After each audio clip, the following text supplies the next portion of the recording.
중도란 무엇인가? 제3편. 우리의 삶에는 명확한 해답이 없습니다. 그 이유는 고정된 해법을 설정해 둘 수 없는 것이 자연의 법칙이며 진리이기 때문입니다.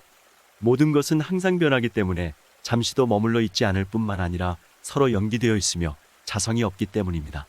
그래서 인생무상, 인연생기, 무자성이라 말들을 합니다. 우주공간의 만상이 펼쳐진 그대로가 가장 완벽한 중도의 모습이므로 중도는 모든 것을 다 소유합니다. 계절마다 산과 들이 바뀌고 매일매일 날씨도 바뀌고 태어나서 죽는 날까지 우리들의 몸도 바뀌고 주위 모든 환경이 시시각각 변하기 때문에 우리는 살맛이 나는 것입니다. 이것이 바로 중도입니다. 우리가 여행을 하는 것도 새로운 것을 접하는 것에 있는 것이지 더 좋은 것을 접하는 즐거움이 있어서 하는 것은 아닙니다. 아무리 좋은 것도 조금 지나면 실증을 느끼는 것이 인간의 속성입니다. 바뀌지 않고 모든 것이 고정되어 있다면 무슨 재미가 있겠습니까? 인간이 행복할 수 있는 것은 죽음이 있기 때문입니다. 만약에 영원히 죽지 않는다면 인간에게 행복이 있을 수 있을까요? 아마 없을 겁니다. 모든 것이 다 나이므로 그때그때 상황에 따라 나를 바꾸어 가면서 조화롭게 살 뿐입니다. 따라서 중도는 어떠한 경우에도 나를 고정시키지 않습니다. 중도는 중도에도 머무르지 않기 때문에 묘법이라고 합니다.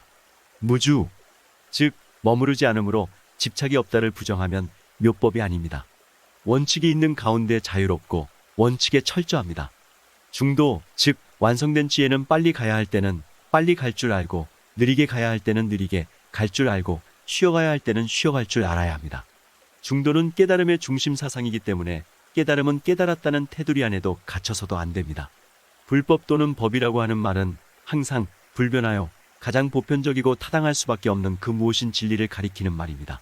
법이라는 것은 지혜가 작용하는 하나의 기준일 뿐 고정된 법은 없습니다. 그래서 법을 법이라고 단정 지어 말하면 그것은 이미 법이 아닙니다. 이러한 까닭으로 부처님의 말씀도 내 것으로 삼아서 고정관념으로 세우지 말고 조사 스님들의 말씀도 원칙으로 세우지 말라는 뜻에서 선승인 임재선사는 수행할 때는 부처를 만나면 부처를 죽이고 조사를 만나면 조사를 죽여라, 즉 살불살조 라는 말을 합니다. 이 말의 의미는 부처나 조사의 가르침도 진리의 요체는 아니기 때문에 거기에 머무르지 말라는 뜻과 부처나 조사의 가르침이 최고다라는 생각을 하여 그것에 집착하면 또다시 분별하고 차별하는 망상이 일어나 깨달음과는 영원히 멀어진다는 뜻입니다. 즉 나를 얽매는 것은 모두 부셔버려라는 뜻입니다.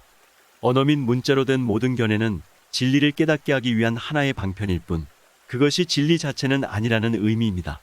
다시 말해서 진여의 입장에서 보면 법이라는 것도 생각이 일으킨 망념, 번뇌라는 말입니다.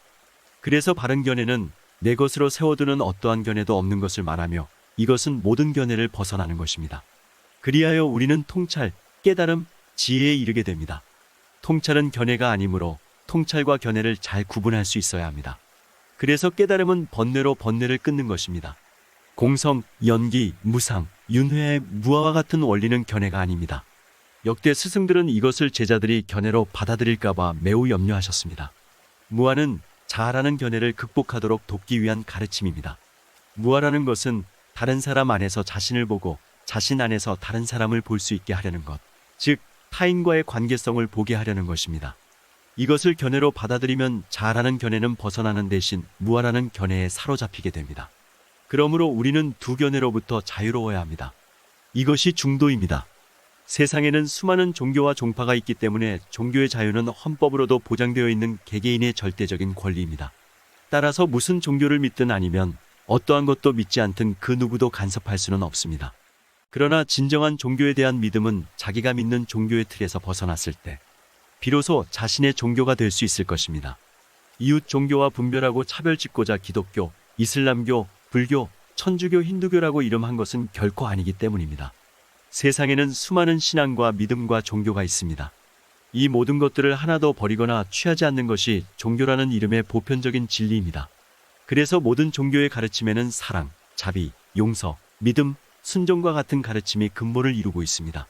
중도적인 믿음은 자신이 믿는 종교에도 머무르지 않습니다. 따라서 너무나도 타당하여 너무나도 보편적인 이 진리를 벗어나서 존재할 수 있는 것은 우주에 단 하나도 있을 수 없습니다.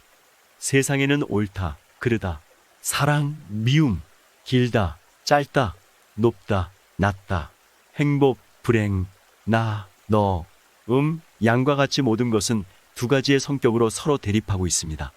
중도는 어느 한쪽을 취하지도 버리지도 않기 때문에 서로 융합하여 하나가 되므로 분별하거나 차별하지 않아서 서로 싸울 일이 없습니다. 예를 들어 사랑하는 것도 나와 너를 분별하여 사랑하면 늘 시비와 분쟁을 일으킵니다. 나만을 사랑하고 내 가정만을 사랑하고 자기 직장만을 사랑하고 내 나라만을 사랑한다면 사랑으로 말미암아 끝없는 분쟁을 일으키게 됩니다. 중도적인 사랑이 진정한 사랑입니다. 중도적인 사랑은 내가 없는 무아의 사랑이기 때문에 모든 것을 다 사랑하는 박애입니다. 박애는 어떠한 것도 미워하지 않고 어떠한 경우에도 미워하지 않으며 싫어하는 것을 하지 않습니다. 사랑하되 아무런 것을 바라지 않고 그냥 무심으로 하기 때문에 미워하는 마음이 일어나지 않습니다. 무심으로 하는 것은 어디에도 머무름이 없는 마음으로 일어났으니 사실 일어나지 않은 것과 같습니다. 응무소주, 이생기심. 이 말은 마땅히 머무는 바 없이 그 마음을 내라는 의미입니다. 따라서 무슨 일을 하든 무심으로 한다는 것은 하는 바 없이 하는 것이 되며 이것을 중도라고 합니다. 중도는 모두에게 이익이 되는 일이라면 무엇이든 다 하는 것을 말하기 때문에 때로는 무심으로 사랑하기 때문에 미워하는 마음 없이 화내는 방법도 알아야 합니다. 그래서 중도는 묘법입니다. 녹색 생명운동가이셨던 무의당 장일순 선생의 삶과 일치하는 부분이 많이 있습니다. 하는 일 없이 안 하시는 일 없으시고 모든 사물에 통달하시었으나 겸손하시며 평생무직으로 사시다 호련히 우주로 떠나가신 선생님이 불현듯 생각이 납니다. 예를 들어 결혼하기 전 연애 시절에는 남자가 여자를 위하는 일이라면 거의 모든 것을 맞추어 주기 때문에 여자는 남자가 잘해주는 그것이 좋아서 결혼하게 됩니다. 그러나 결혼하고 나면 얼마 안 가서 결혼 전에 잘해주던 것들을 하지 않게 됩니다. 이때 거의 모든 여성이 하는 말은 결혼 전에는 그렇게 잘해주던 당신이 어쩌면 결혼 후에는 그렇게 변할 수가 있느냐입니다. 이것은 대단한 착각입니다. 왜냐하면 결혼 후에 바뀐 것이 아니라 연애 시절에 하던 것은 오히려 평상시에 하던 것과 잠시 바뀐 것이고 결혼 후에 다시 평상시의 본래 모습으로 되돌아간 것입니다. 이렇게 되는 까닭은 사랑했기 때문에 별짓도 다 할 수 있었고 그래서 결혼하였으며 결혼 후에는 점차로 사랑이 쉽게 되어 본래대로 되돌아간 것입니다. 이것은 진정한 사랑이 아니라 상대방으로부터 무엇인가를 얻고자 하는 이기적인 사랑입니다. 우리가 하는 사랑의 대부분은 이기적인 사랑입니다. 진정한 사랑을 하기 위해서는 중도의 원리를 알아야 가능해집니다. 중도의 마음은 너와 나의 구별이 없는 마음이기 때문에 모든 것, 즉 상대방이 미운 짓을 하는 것까지도 다 사랑하게 됩니다.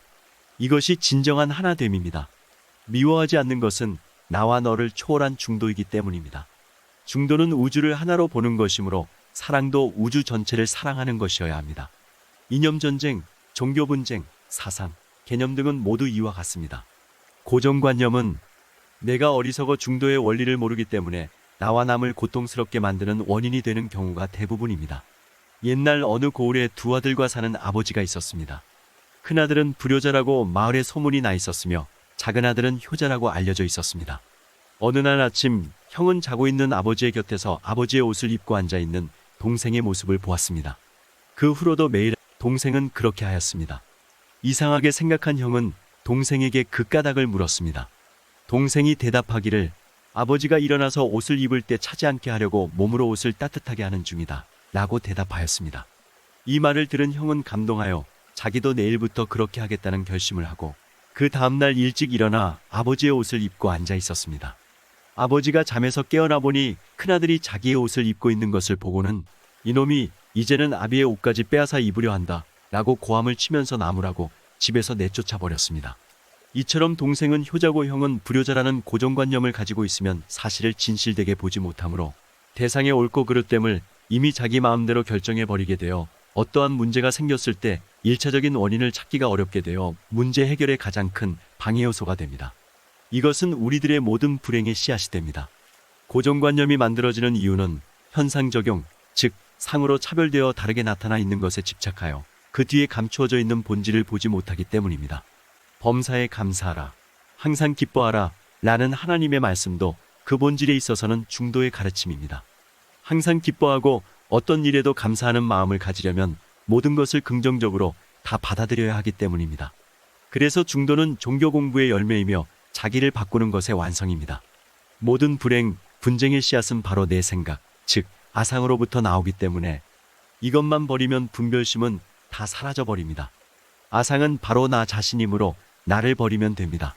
중도는 골고루, 적당하게, 알맞게라는 의미가 있습니다. 이러한 말은 어떠한 것이든 확실하게 선을 긋지 않습니다. 왜냐하면 그때그때마다 달라지기 때문입니다. 구성하는 요소가 외부의 많은 것들과 연기되어 있기 때문입니다. 일상의 생활도 한 가지 일에만 집착하게 되면 나머지 다른 일들을 소홀히 하게 됨으로써 설사 집착한 하나의 일이 이루어진다 하더라도 결국은 행복해지기가 어렵습니다. 일상의 생활도 하나의 일에만 집착하지 않고 여러 가지 일을 골고루 해야 합니다. 다만 그때그때 가장 중요한 일에 시간 배당을 가장 많이 하고 나머지 것들은 하루에 조금씩이라도 골고루 해야 잃어버리는 것이 가장 적어집니다. 중도는 중간에 절대 머무르지 않는다. 이 말은 인간이 구사할 수 있는 말 가운데 이 말보다 더 아름답고 완벽한 말은 없습니다. 만상을 평등하게 만들고 조건 없이 나누게 하며 모든 것을 서로 소통하게 하며 화합하게 하기 위해 자기를 완전하게 버리라는 말이기 때문입니다. 중도는 모든 원리를 하나로 회통시킨 가장 아름다운 말이기 때문에 중도를 모르는 사람들과 어울릴 때는 중도마저도 자기 것으로 삼으면 그들과 화합할 수 없기 때문에 자신을 버리는 것입니다. 만약 중도만이 진리다 라고 생각해서 자기 것으로 삼았다면 중도를 모르는 그들과 소통하지 못하고 서로 배척했을 것입니다.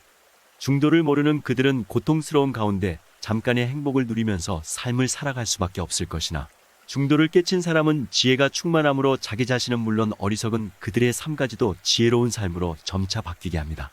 만상은 무상한 것이 진리이기 때문에 중도는 중간에 머무르지 않는 것입니다.